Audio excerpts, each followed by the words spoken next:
Hi, welcome back to Waxing On. It's Monday and it's the 30th of October, a day before Halloween. So we're going to do just one more Halloween show, not about movies like last week. Now, hopefully some of you checked out some of the movies we talked about. I thought there were some classic ones in there. I got Young Frankenstein queued up for tonight just to kind of kick us off into Halloween. And today we're going to go back looking at some music, still kind of keeping a Halloween theme in there. We're looking at the Hollywood Vampires. Yes, the Hollywood Vampires. Joe Perry, Johnny Depp, Alice Cooper, and a cast that support those three superstars. It's a band that they put together, I believe it was around 2012. Alice Cooper, Depp, and Joe Perry got together. And the name of them is derived from the Hollywood Vampire Club, a group that Alice Cooper organized back in the 70s. And really, it was a Hollywood Vampire drinking club. It was a bunch of guys who would get together and party, and their main goal was just to drink to excess. Who are the members, you wonder? Well, let's just take a look. Alice Cooper's the founder. President was Alice Cooper, Vice President Keith Moon. We've got some other key people in here. We've got Ringo Starr showed up occasionally, John Lennon, Harry Nilsson, Mickey Dolenz from the Monkees. Now, just look at those names for a second, because I'm going to go back to something I talked about quite a few episodes ago. We've got Mickey Dolenz, Harry Nilsson, Alice Cooper, John Lennon showed up. I don't know if you remember, I pulled up a photo or talked about a photo with Anne Murray, and all those guys were in it. Anne Murray and John Lennon, Anne Murray and Alice Cooper, Harry Nilsson, Mickey Dolenz. Didn't make the connection there, but that was the whole Hollywood Vampires Club she was hanging out with. Now, the club was located in West Hollywood at the Rainbow Bar and Grill. Just a little room, a little place they kept on their own. And the initiation, or the only way to get into the club, was to outdrink all the members. So really, that was the whole thing. It was just a club of excess. But they took their name for the band as Hollywood Vampires as well. Just another aside story, kind of tied in with that too. I may have mentioned it before when I was talking about Alice Cooper, but Alice Cooper and the legendary Groucho Marx were neighbors. And there's a story going on that when Groucho had problems sleeping with his insomnia, he would call up his neighbor Alice Cooper, who would come over with his case of beer, of course, and sit around, drink beer, and watch movies with Groucho until he finally went to sleep. Just kind of helping out a neighbor. So lots of stories going on back in those days.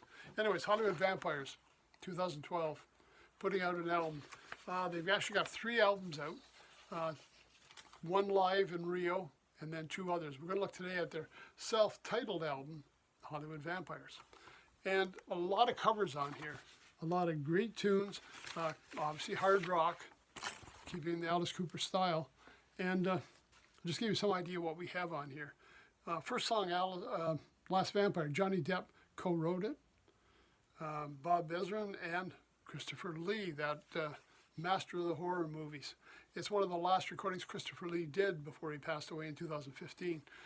So he does, it's kind of a spoken word track. We got Raise the Dead, we got My Generation by The Who, Pete Townsend composition. Whole Lot of Love, got some Led Zeppelin in there, right? Got a Line on You. 5 to 1 and Break Through to the Other Side, some Doors. One, Jump Into the Fire, the Harry Nilsson. Come and Get It. Remember that tune? Paul McCartney wrote it for, I'm trying to think who it was now. It was a band that, to me, that was the only big hit they had. I can't recall right now, but it'll come to me. But yeah, big tune by Paul McCartney, and Paul McCartney guests on it here on this album. We've got Jeepster by Mark Bolan, Cold Turkey, John Lennon, one of his big solo outings. Jimi Hendrix doing Manic Depression, doing his song there, right? Itchycoo Park, Ronnie Lane. We've got Schools Out and Another Brick in the Wall, so some Alice Cooper and some Pink Floyd there. And My Dead Drunk Friends, a tune written by Cooper and Depp, Ezrin, Wilkin, and Hendrickson, the other guitar player with Alice's band. Now, just to give you some idea who's on this album, I'm just going to go back and just get that again. Hold on for a moment. There we go. Guest musicians. Well, we got Bob Ezrin playing keyboards. We've got Joe Walsh joining in on guitar. We've got Slash playing guitar on one of the tracks. Zach Starkey doing drums on 3 tracks. And Dave Grohl playing drums on a track, as well as Paul McCartney, Sir Christopher Lee, and Brian Johnson doing vocals on a couple of tunes. It's really an all-star album. I mean, you take Johnny Depp, you take Joe Perry from Aerosmith, and Alice Cooper. It's an all-star lineup in the front line to begin with. And then we start adding some extras on there. And I'll tell you, it's a nice set of music they've got. A lot of heavy metal, not heavy metal, heavy rock, hard rock. I'm going to get it down there right now. You think I'd have those down? Because, I mean, that was my era.